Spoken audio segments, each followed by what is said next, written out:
You're listening to the Uplevel Your Online Business Show, where wealth is empowering, purpose is crucial, and high vibes are non-negotiable.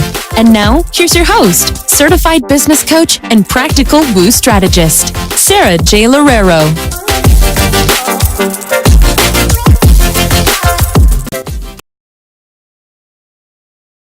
Hey beauty, did you know that I just opened up some spots to work with me one-on-one? As an exclusive one-on-one business coaching client, you will get access to pretty much everything that I release this calendar year. So including my mastermind, including the amazing fully booked formula. If this is your year to finally up-level your business to the income and impact that really pushes you beyond your wildest dreams, we need to talk.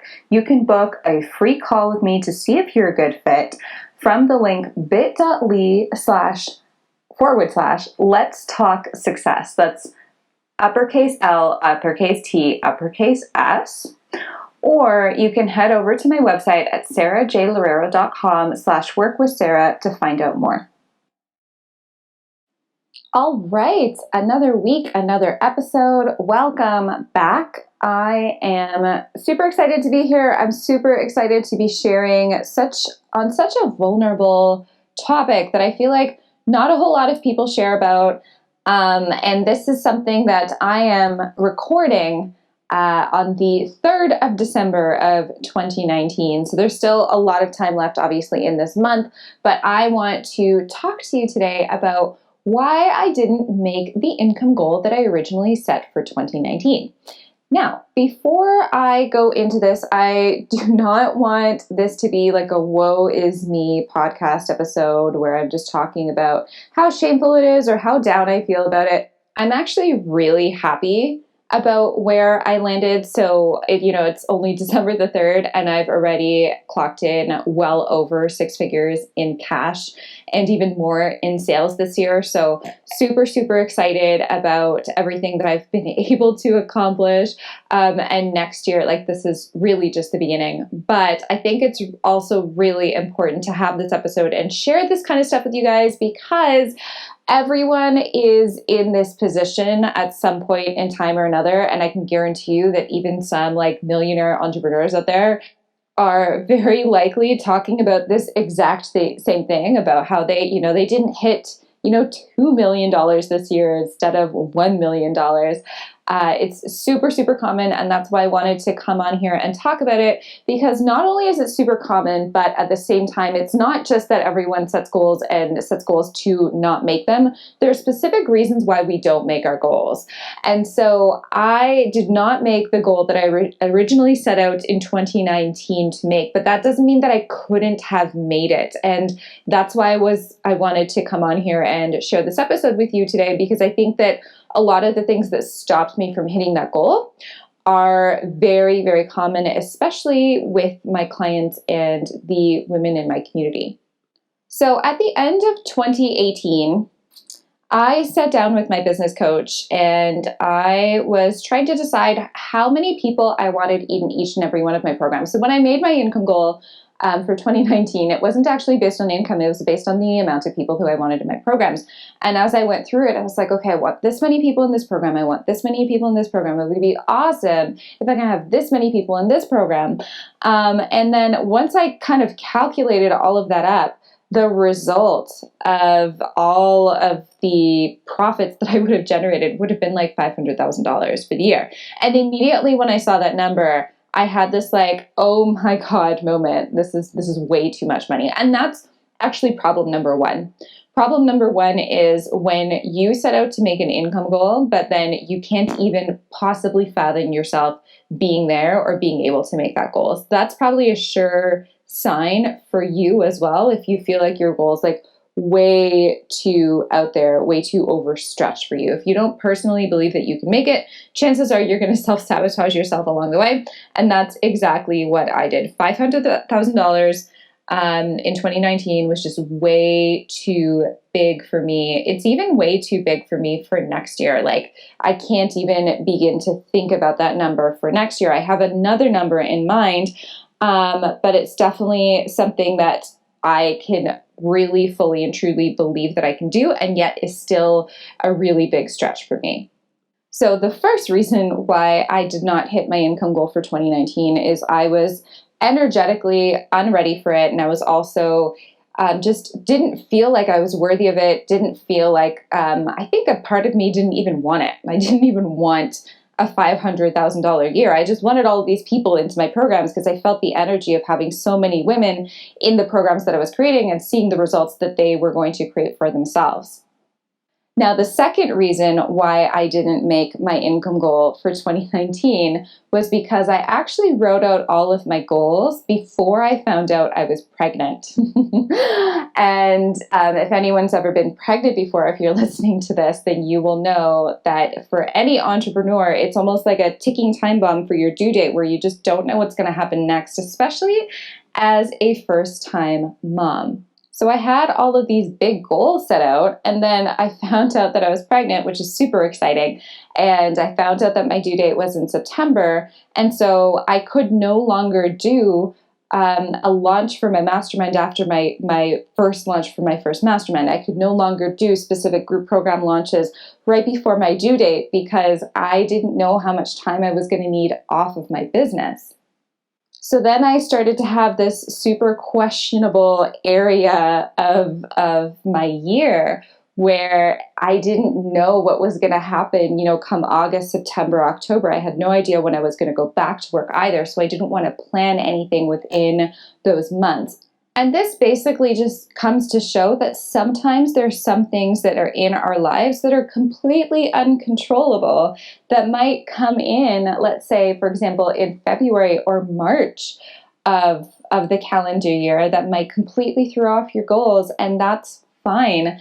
Life is meant to happen. I would obviously much prefer to birth my beautiful firstborn son than to, miss out on that experience just for the sake of hitting an income goal that didn't even mean as much to me as my son does. So being open to your goals changing and being open to adjusting your income goals for the year is really, really important. And, I had a very beautiful experience as to why I couldn't schedule anything in my business for 3 months out of the year. But for other people, it could be, a really heartbreaking experience that you have no idea is about to happen. And with all of this, what I just want to say is we should always be giving ourselves grace because our goals that we put out there in the beginning of the year really are just goals. They're supposed to be exciting. And so if we don't hit them for whatever reason, it's really no big deal. And I think one of the best things about me having a $500,000 goal for 2019 is that even if I didn't hit it, me even acting towards it and in pursuit of that goal that I thought was so ridiculous, meant that I was going to fall like somewhere that was well above any type of income that I've ever generated in any other year of business or even in my 9-to-5. All right, now let's get a little bit more into the logistical part of why I didn't hit that goal for 2019. And this logistical stuff is directly related to the being energetically unready and being, energetically afraid of even what a $500,000 a year business would look like. So logistically speaking, I knew that I had to really, really up my lead generation and that I had to get a lot more visible. But month to month, I wasn't actually doing that. So I wasn't actually bringing in the amount of people that I needed to bring into my email list. I wasn't spending the amount that I needed to spend on my Facebook ads. I wasn't hiring the amount of people that I would have needed to hire had I had, 25 people in my programs each and every time that I ran them. And one of the reasons why I wasn't doing this and I wasn't really taking the action necessary was because I was still really happy with, making $10,000 months. I was still feeling like I was on a big high there. But at the same time, I was still really scared of scaling in my business. I was still really afraid of having things not work out. I was still very much so afraid of the unknown. And from another logistical standpoint, for me to be able to bring in the lead generation that I had to bring in every single month to make the $500,000 year happen, and for me to be investing in more assistants, an online business manager, and things like that, I would have literally had to have been in reinvesting all of the money that I made in my business back into my business, because I wanted to essentially 5 times my profit margins all at once, which is a huge risk. I've talked about this a lot within this podcast because I think it's such an essential part of scaling and understanding what it takes to scale your business. But if you're not willing to invest 20% of what you want to make in a year, in that year, to be able to make it, then chances are that you're not ready for that type of income that specific year. Which also means that a 20% investment for a $500,000 business is a $100,000 investment. And I mean, it didn't necessarily have to be $100,000. It could have been something that's around that 20% ballpark number, but that's a pretty good estimate. And I definitely was not willing to invest that much money month to month in my business, over $10,000 a month, to see that type of income generated. That would have been something that was absolutely terrifying for me to do at the time.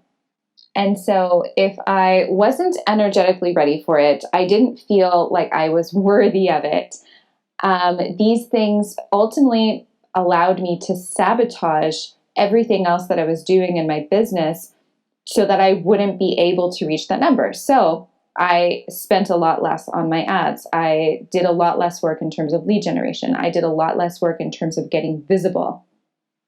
I wasn't reinvesting a huge amount back into my business because I wanted to save some of my money, and I also wanted to be able to enjoy some of it at that specific point in time as well. And I think that there's nothing wrong with that. And at the same time, I see this so often in my clients where we always say that we're set out to make this huge income number. And if we're not following that up with the tasks that need to happen in order for us to see that number come to fruition, then we're always going to be self-sabotaging it. And that's why I love one-to-one work with my clients, because I help them to see that. And once we see through that, and once we understand that, and once I hold them accountable to the numbers that they want to scale to, that's when the magic starts happening. That's when they actually end up scaling to those numbers, because they understand that it's literally only fear that's holding them back. So if this episode is kind of resonating with you, maybe you've had a specific goal that you didn't make, and now you're starting to understand, maybe it's because of the fact that I didn't think I was worthy of the goal, or maybe I just wasn't ready for the goal, and you want to majorly and massively up-level your business for the next year or for the next month, ask yourself, what does the person who already has that goal, what is she doing in her business right now that I am not doing? Where am I creating resistance?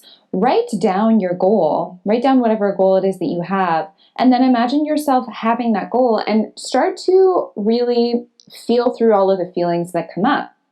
Is this something that scares you? Is this something that excites you? What are all of the ways that this new goal might make you even busier than you already are? What are the ways where you might have to reinvest even more in your business on operations costs so that you can continue to have your business running sustainably, running fluidly without you being super burnt out because all of a sudden you just signed on all these new clients and you don't really have time for all the client work that you need to do? What are the outcomes of this big goal that you're holding yourself accountable to? Are you ready to make the investments necessary to see that goal come to life? What are the investments necessary for you to see that goal come to life? What are a part of your 20% investments?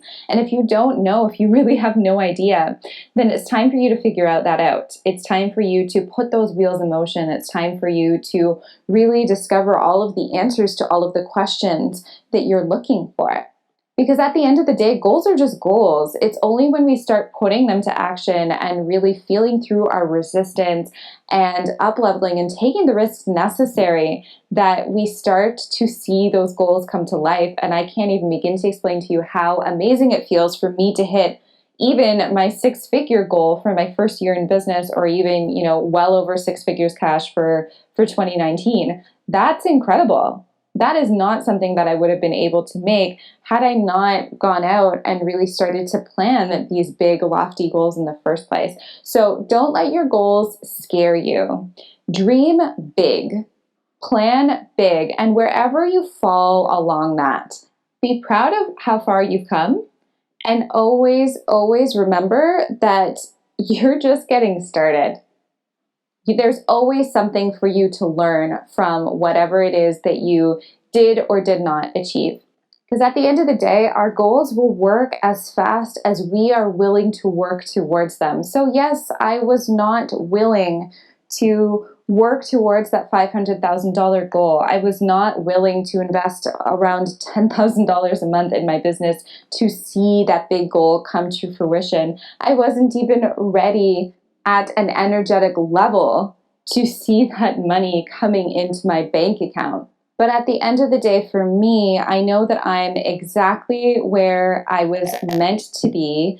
I've had beautiful things happen to me this year that are even better than that $500,000 goal. And I think most importantly, I know exactly how to get there now, having gone through this entire experience. And ultimately what I want to share with you is that you can get there too if you master all of the different things that I spoke about today. And most importantly, if you really and truly do that inner mindset work and do the inner energetic work to understand that you are so worthy of any type of goal that you have for yourself and your business, and that it is just a matter of time and effort before it all becomes yours. Thank you so much for listening today. I would love to hear if you've had a similar experience in terms of not achieving your own goals, if you had any light bulb moments coming off during this episode. I know that even for so many of my clients, they're probably listening to this right now. They're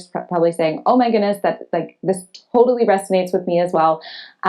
Please reach out to me. I'm at Sarah J. Loureiro, no H, Loureiro on Instagram. I'd love to hear what you think. Thanks for listening, and I'll catch you next time. Hey, did you like or love this episode? If so, I would so appreciate it if you left a review and rated this episode on iTunes. It would literally mean so much to me. And if you have Instagram and are all up in your Instagram stories like I am, I would love it if you would share this episode with your beautiful followers so they can also get all of the high vibes, all of the free information that I'm giving you here. Thank you so much. Thanks for listening to the Uplevel Your Online Business Show. If you enjoy our show and would like the show notes and free goodies about how to grow your online coaching business, head over to sarahjloureiro.com for more information. We hope you'll tune in next time.